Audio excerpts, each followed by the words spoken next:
So we're actually hardly going to say much more about like the actual physics of like physical objects that implement qubits. We're pretty much just going to remember these like mathematical properties. Like you have a qubit, that means it can be 0 or 1, but it can also be like any superposition that looks like this, as long as x squared plus y squared equals 1. And we're going to take it for granted that like you can find some device that measures a qubit and shows like different probabilities of seeing 0 or 1 that satisfy this law.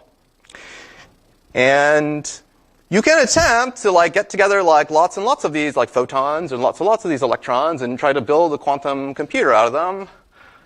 You know, just like, like you can try to build a computer in Minecraft by putting your like pistons or whatever together, and they can represent bits. But mostly in this course, we're going to forget about this physical implementation now and just assume that we have some physical, particles or whatever that obey these like simple mathematical laws, and we'll just try to do computer programming with these mathematical laws. The actual way that like present day people are trying to build quantum computers, they don't use either of like these electrons or photons for trying to make qubits. I don't know, they use like ion traps and like Josephson junctions and other physics engineering stuff. Yay! All right, back to quantum. Let's do it. Right. Okay, so yeah, now I told you a little bit about like what's under the hood, but now we have like now we're just going to abstract that all away and just imagine we have qubits and we can manipulate them. You remember last time I was showing you this quantum code and had like a bunch of instructions, and all those instructions mostly were about manipulating the superposition state of the qubits involved, like somehow changing these like x's and y's.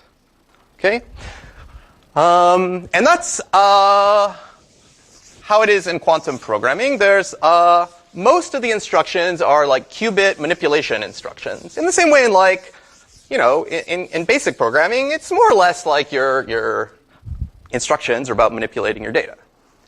But there's actually two special cases.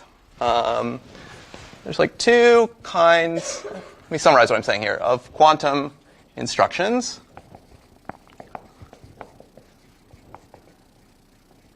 There's like the main kind, which I'll just call state manipulation instructions.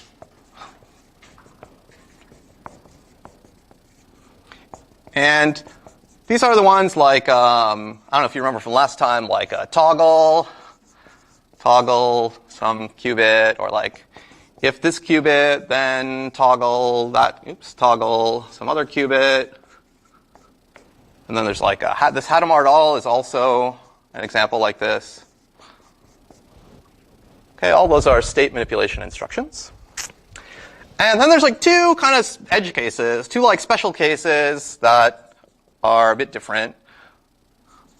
And that's the creation instruction of qubits and kind of like the destruction of qubits, or like in computer programming terms, it's kind of like allocating memory and like freeing memory. And here by this I mean like this is like the particular instruction that was like new qubit, called whatever. That's like the special creation instruction for like introducing qubits into the world. And this destruction is also kind of like measurement. So in fact, this part like corresponds to the instruction we saw last time that was called extract all. And it's sort of about like taking your qubit with like a special, quantum state and like, measuring it or like extracting like a classical bit or some classical bits of information from it. Okay, so in the next lecture, we'll get all into the state manipulation instructions, but like today we'll sort of take care of like the two special case instructions. Okay, so so let's start with the two special cases. So like in our pseudocode, we have this instruction called like new qubit And you can put like any, qubit name you want. As I said, the traditional names are like A, B, C, D, etc. But, you can call it anything. So maybe I'll call it like Apple. And now you have a qubit called Apple. Okay, it's like a variable called Apple. And this thing creates, I'll just say the obvious. It creates a qubit named Apple. And it initializes it to the basic state 0.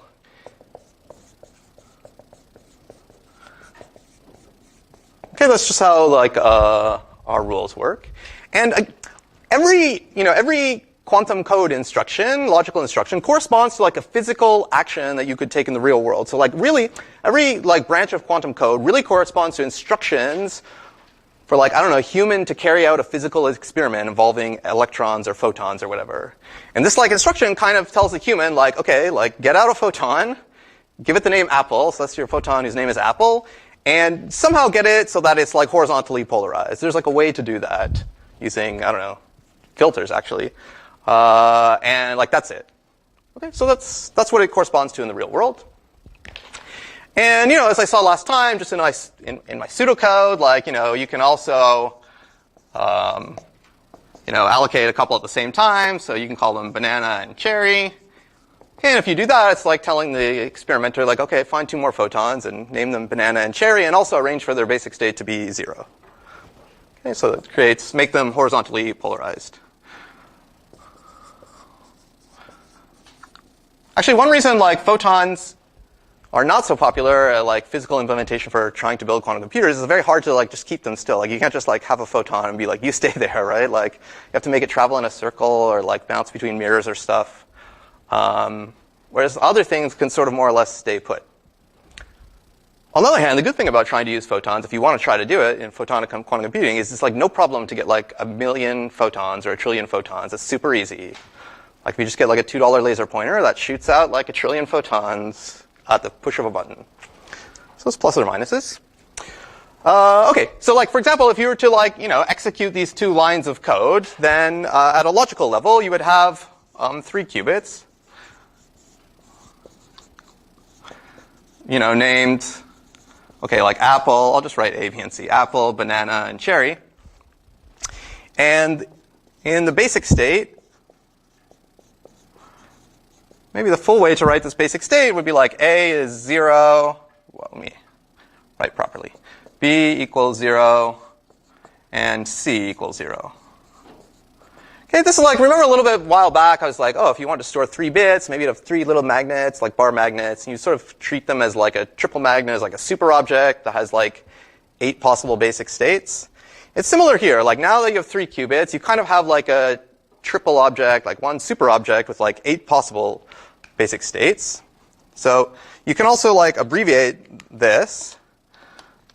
An abbreviation here would be writing this like, oh, the state is like A, B, and C are 0, 0, 0. We just stack all of them together inside these funny brackets. Or sometimes you'll just say like, oh, now these qubits are in the basic state 0, 0, 0. Okay, and just you got to just remember that like if you write it like this, the order is, I don't know, the order you created them, A, B, C. You should just tell the person who's reading your code the order you're doing them in. Okay. Actually, while we're here, this is like a good place to do a timeout and make like a little comment.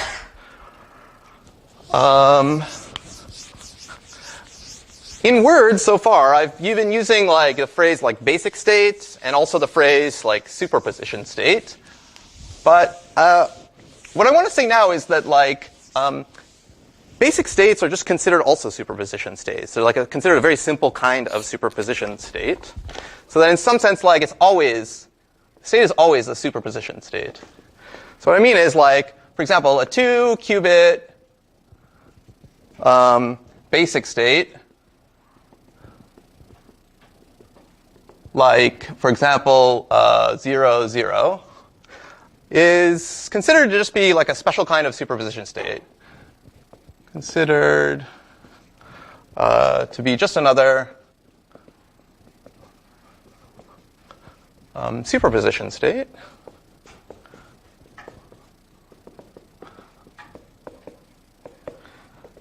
in which, and I'll use like some somewhat imprecise words, like all one of the amplitude is on 0, 0, and like none of the amplitude is on the other three possibilities.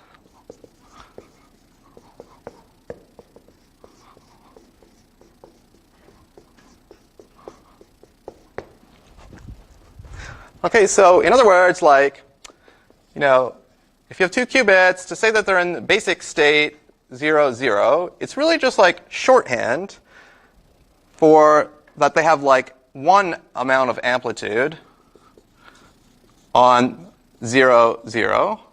And even this is shorthand for like the most maybe correct thing to say, which is that these two qubits have like one amplitude on being 0, 0, 0 amplitude on being 0, 1, 0 amplitude on being 1, 0, and 0 amplitude on being 1, 1. Okay? Maybe this is like the most correct way to describe the state of two qubits that we were formerly considering to be like 0, 0. So if like they're both, the first two qubits here, if they're both like horizontally polarized, this is maybe the real way to describe them. This is an example of like a super object or like an object that has four basic states. The four basic states of two qubits are 0, 0, 0, 1, 1, 0, and 1, 1. And the rule of quantum mechanics tells us that like the actual state, the superposition state, can be like any amplitudes A, B, C, D, as long as A squared plus B squared plus C squared plus D squared equals 1. Okay? And that checks out because, you know, 1 squared plus 0 squared plus 0 squared plus 0 squared is 1. Okay, so this is like a valid state of something that has four basic states. Yeah. It's just that, like, we get in the habit of omitting stuff where there's, like, zero amplitude. If there's, like, zero amplitude, we just, like, choose not to mention it. And moreover, if there's, like, one amplitude on something, we just describe it as itself. You know, it's like in algebra, if you have like 1 times x plus 0 times y, you just call it x. Okay. Making good progress here. Okay, any questions? So that's the new qubit instruction, and it's pretty easy. So let's do the other special case instruction, which we called extract all. Maybe that's our pseudocode name. The real name of it is like measure all the qubits. And again, this is just like a logical instruction corresponding to some physical thing you're supposed to do. And the physical thing you're supposed to do is to like put all your qubits into the measuring device. So if they're all electrons, put each of them into a Stern-Gerlach tube. Or if they're all photons, you're using sunglasses, like try to pass each of them through like a sunglass lens and see what happens. And as I said, I'm also going to call this measuring or destroying qubits, because it's also a little bit analogous to like, you know, freeing variables. Okay, so as I said, like this extract all command corresponds to putting all the qubits, the physical qubits, into a measuring device.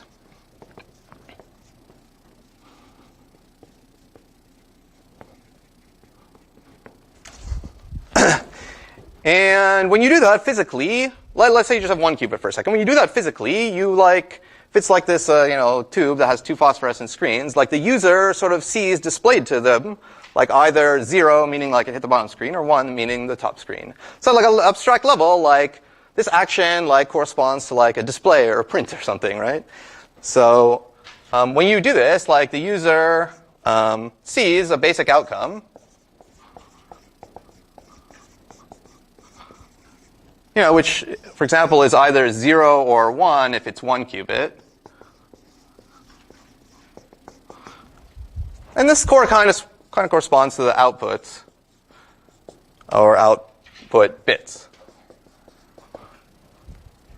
Okay, so like actually another way to think about it, and okay, which you see corresponds to this rule, which I'll just remind you of a second.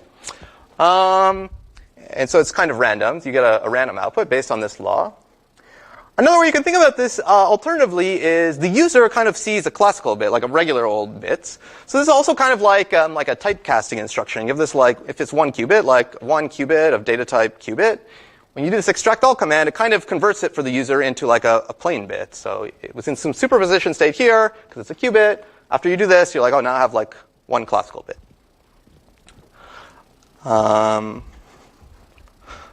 Okay. And let me do my boards backwards. I'm going to go over here. The result is random, as per the law of quantum measurement.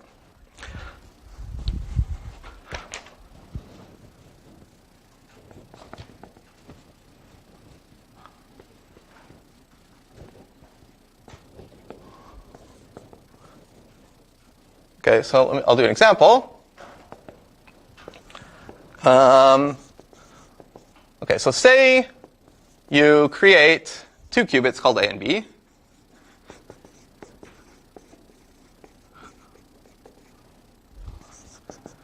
Okay, you created them with like 2 like new qubit instructions, and then like you did some qubit manipulation instructions, which we're going to talk about next time, and somehow manipulated them to change their state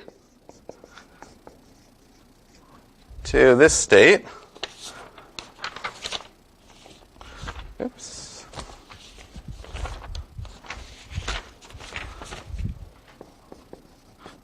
And I'll do this. 0.8 amplitude on 0, 0, and 0.4 amplitude on 0, 1, and negative 0.2 amplitude on 1, 0, and 0.4 amplitude on 1, 1. Okay? And actually, as soon as I say that, you should say to yourself, wait a minute, is he cheating me? Is this a valid state? So in order for it to be a valid state, the squares of these numbers have to add up to 1. So let me just do that on the side. 0.8 squared is 0.64. 0.4 squared is 0.16. Negative 0.2 squared is 0.04, positive 0.4, of course. And 0.4 squared is 0.16. Okay, if you add these up, it's like 0.80, 0.84, 100. So that's 1. Okay, so that checks out. Okay, so this is a valid state for the 2 qubits, maybe these 2 photons to be in. And it's a bit more of a subtle state. There's like somehow this amount of amplitude of them being both horizontally wiggling, and like this amount of amplitude of them, the first one being horizontal and the second one being vertically wiggling. And somehow there's like this amount of amplitude of the first one being vertical and the second one being horizontal, and so forth. So suppose you get them to this state, and then you, now you do extract all. Okay, so at a physical level, that's telling the experimenter, like, take the first photon called A, shoot it towards like a sunglass lens, take the second photon called B, shoot it towards a different sunglass lens, and then just find out, did the first one go through? Did the second one go through? And so you get back 2 classical bits of information. And as we know, well, in fact, the outcome is that you'll see displayed on your screen, or just you can think of it logically as you get this back as the user, you'll see 0, 0. And here, like, I'm not writing the funny angle brackets, because these are regular bits. Like, this is like A and B displayed to be 0, 0, with probability 64%, and 16% of the time you'll see 0 and 1, and 4% of the time you'll see 1 and 0, and 16% of the time you'll see 1 and 1. Okay, so when you actually do this, for example, 16% of the time, both of them will be passing through. And 64% of the time, like, both of them get blocked. Okay, any questions about that? Okay. So now I want to write an extremely important point. If I can find the eraser.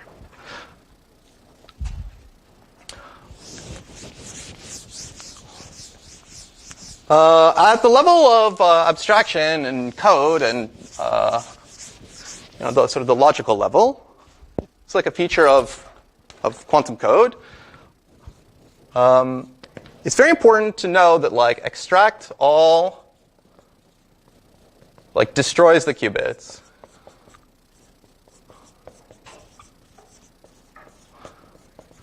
Okay, this is super important. Okay, so if you, like, in your code, you do some manipulations, you have some qubits, you do extract all, like it displays some, classical bits to you. At that point, it's like those variables have been freed, they're deallocated, these no longer exist. You cannot refer them to again.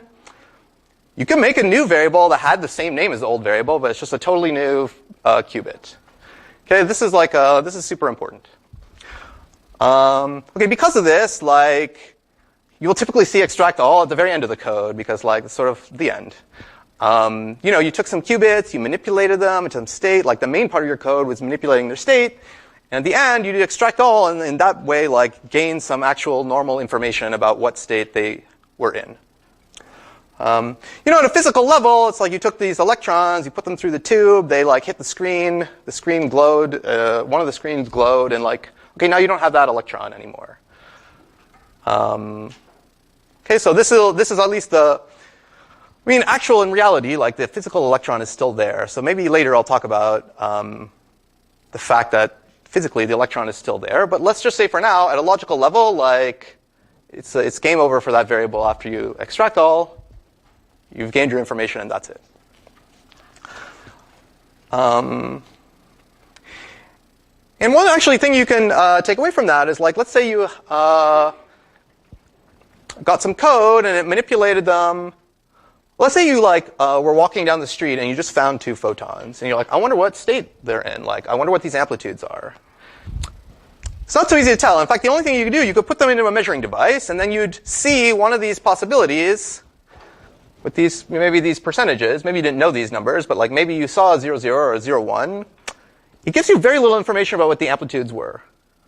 Like if you measure and you see 1, 1, you're like, well, possibly the amplitude on 1, 1 was like kind of high, but you don't really know, and you don't really have that much information about the other amplitudes. But then that's it. Like you cannot measure them again. Like it's over for those qubits. So in this way, like you kind of lose a lot of information about the qubit states when you do a measurement on them, or when you do this extract all on them. Now, of course, if you got these qubits from like running some code that initialized them and like it always got them into this state, that's perfectly fine to run your code like 1,000 times, and like about 640 times it'll output this, and about 160 of the time it'll output this. That's fine, but it means you have to like really sort of regenerate the qubits physically and redo the experiment like every time you want to do a trial like that.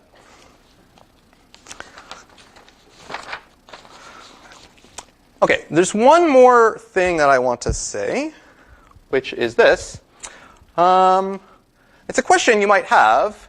You might say, like, I notice you gave us this command called extract all, but like, do you always have to extract all?